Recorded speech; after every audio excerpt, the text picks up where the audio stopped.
when the arm's resting at the side, the relaxed fingers are almost in a perfect position for holding the bow. So if you just relax your right arm and your hands on there, you don't think about it too much, you can shake it out. It's almost in a perfect position. You look down at it, you know, it's not too far off. The good bow hand does not deviate from that natural position.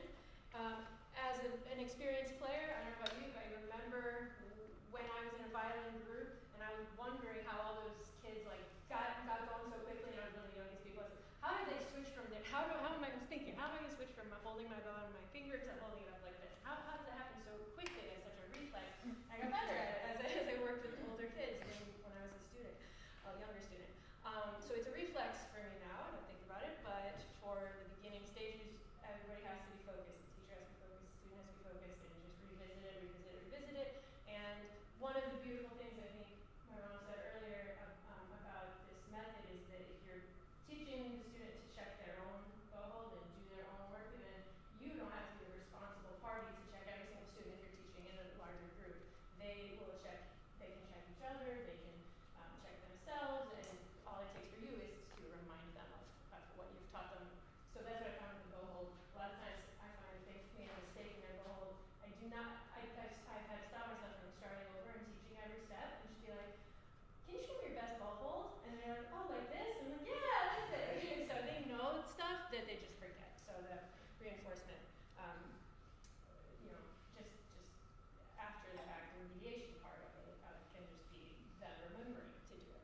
But as far as, can you see the whole thing here? Okay, so proper finger placement aids bowing movements and provides good leverage for tone control. So the thumb and the second finger circle is what is across from each other in all of the instruments. This is going to be a lot about that leverage, that teeter-totter leverage. The thumb and the one axis.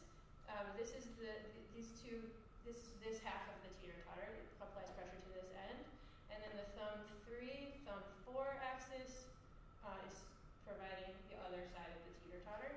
And that's when approaching the frog, you want to lean that way. When diminuendoing or lifting the bow, that's the supination direction when you lift off. You know the word supination, right? Leaning towards the pinky. Pronation, leaning towards the index finger. And so that the index finger will be for applying pressure when approaching the tip or in a crescendo, forte, or accents. And so that's how the leverage plays into the bow hold, and it moves constantly when we are expressing different styles of music. I think that's all I have. I can't get lower than that for this, so that's fine. And the second finger is involved in both of those axes, so it's like the middle of the teeter-totter. Another thing I noticed, I think that's what it says later in some place, but this helped me in my assessment of students' bow holds, is that 1 to 2 is pretty much the distance from 2 to 4 for the balance reason. Like, it's if I look at the thumb or look from the underside, that distance is approximately exactly the same as 1 to where it touches, where the side of the finger touches. So you can try that on your own, see if that's true for you. Is it true for cello too? I think that maybe they're first a finger's little more equally spaced out. So first finger's more closer to the rest. You don't pronate quite as in the same way. Okay. Pronate, but not as much. Right. Okay. All right. And what I found is another mistake as I identify things in cellists sometimes go third finger likes to scoop towards the thumb a little bit. I've noticed problematic cellists in my orchestra, they start doing that.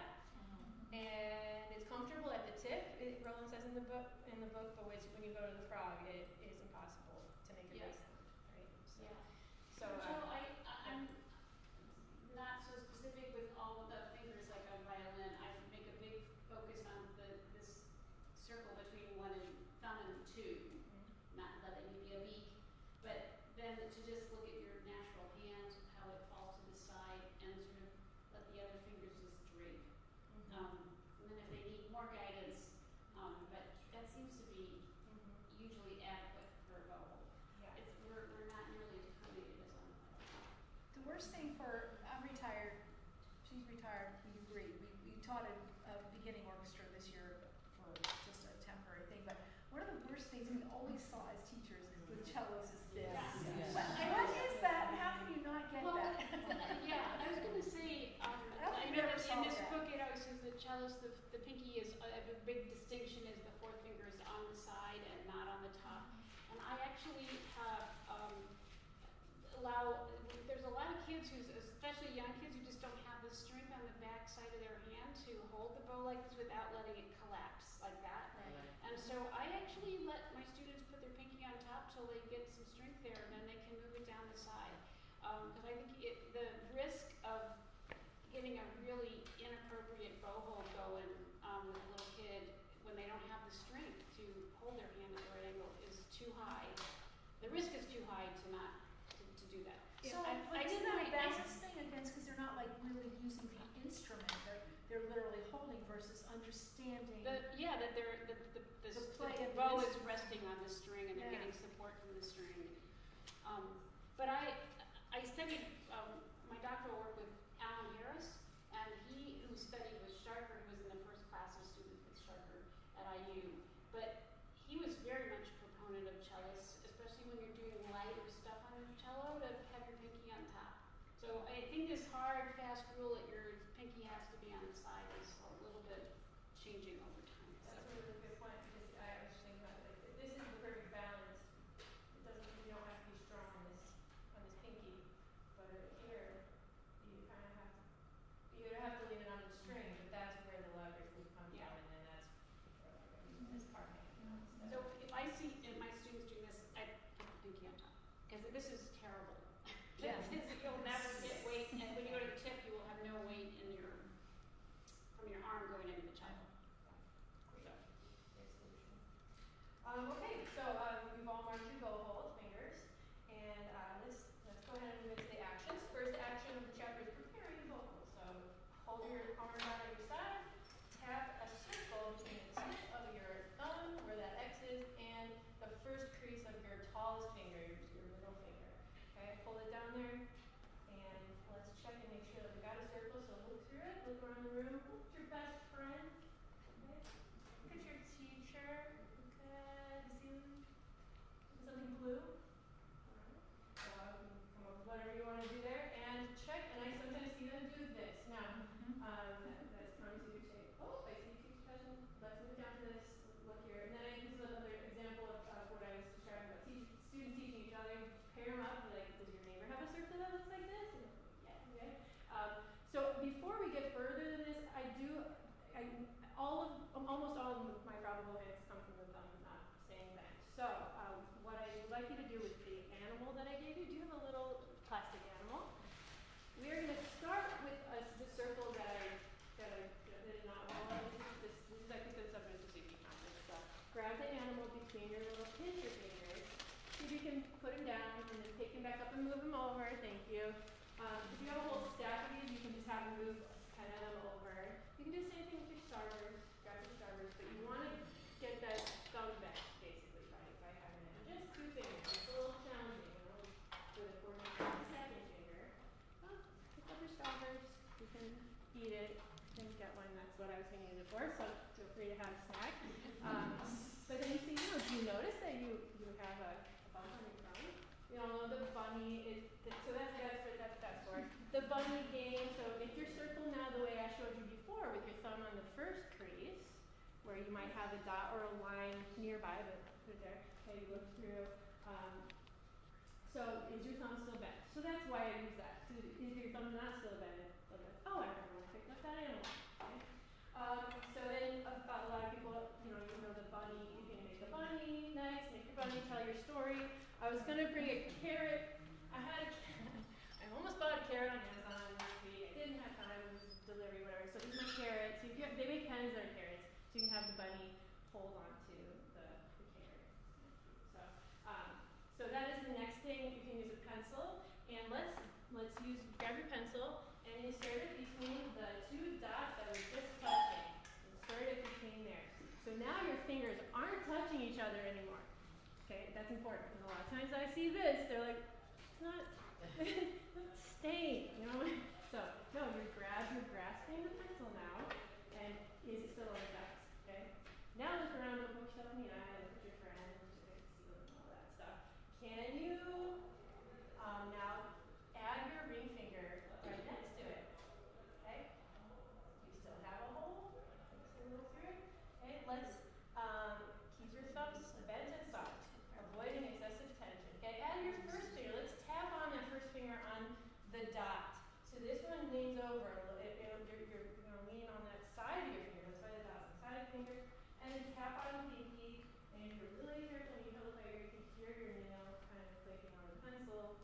near the nail. That's where you want it, okay? And that's where you know it's the right spot. If you're a cello player, you could teach it to this way, and then maybe just say, if you're a cello player, you're not going to hear the click, you just bring it over like this.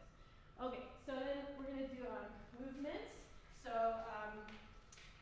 let's hello, wave, hi, wave to both hands, okay? Stir the pot, you know all of these, right? Okay, check your thumb again, this is still good, okay? Don't worry about the pinky. If there's a pinky problem, it's coming from the thumb. That's at least what I found. Like they're not. Can you actually straighten your pinky and still keep your thumb bent? I don't even. Not unless you're pronating like crazy. I don't think it's possible. So just check the thumb out. For cellos, like he says on violin, the thumb should be near the hair. I say touching the hair, like hairy knuckles. How I remember that. That's later, but hairy knuckles is a good one to remember. But for cellos, it's just correct. It's not right. It cannot be inside out, right? But as long as it's not inside out, you're good, right? That's how I let the student kind of assess if they're bent or not. Anything to add? The straw. If you use a straw and there's too much tension, it does this. So, so these straws they can be helpful, although they don't feel like the bow, like a pencil does. If a finger has become stiff, tap it several times. Let's tap our first finger. Let's tap our middle two fingers. Now, for me, the middle two they go together nicely. They're harder to do individually. Three is okay too. Okay. And then don't tap your thumb. You just turn over your bow, turn it back. All right. Now, based on all of these steps, who can teach the class how to do a bow? You do not have to do it for sake of time. But some sixth graders are like, I will do it, you know, and so that's great. And then they have to think and they mess up, but then eventually one of them explains it, and then after the rest what if I have to explain it, you know? So that's a strategy I use. You can tap 10 times and count in different languages. Tap fingers. All right, now we're gonna go ahead and hold it on the bow. So there's two bow holds you can do. There's the balance point bow hold, and there's the frog hold. Both will approximate what we just did on the pencil. However, for the beginners, this is weightless, and so I think it's more close to the pencil. So we do the exact same thing. And by the way, this system is called the early bow hold. And I used to think the kid was thinking like, I'm a beginner, you know, kind of early in my learning, but it's early because it's the Baroque bow hold. And early music uses this bow hold, and you are just like those professionals of Vivaldi, you know, like you're just like them.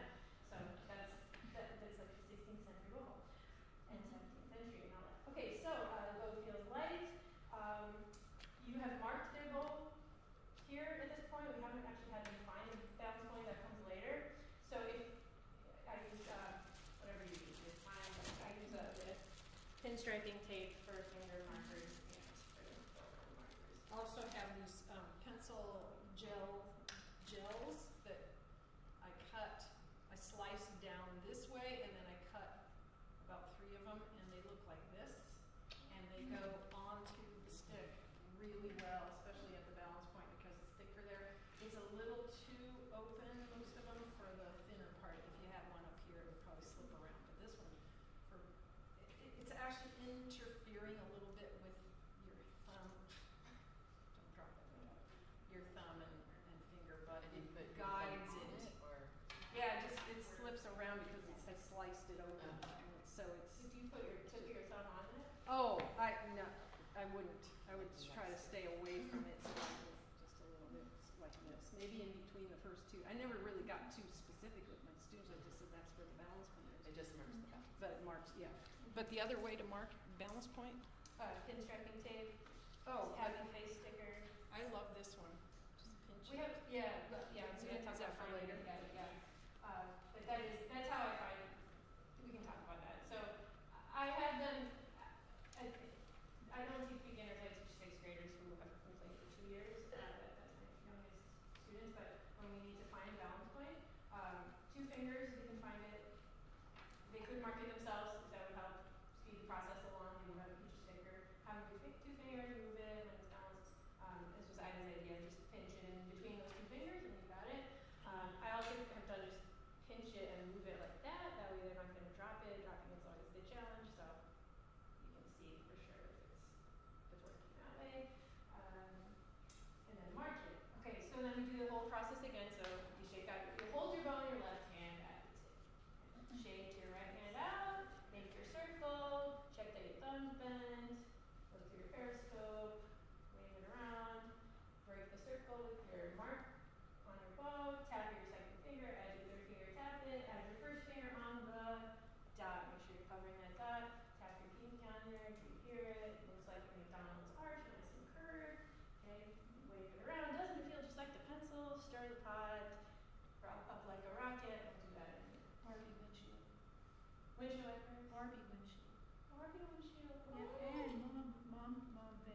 mom van or car image.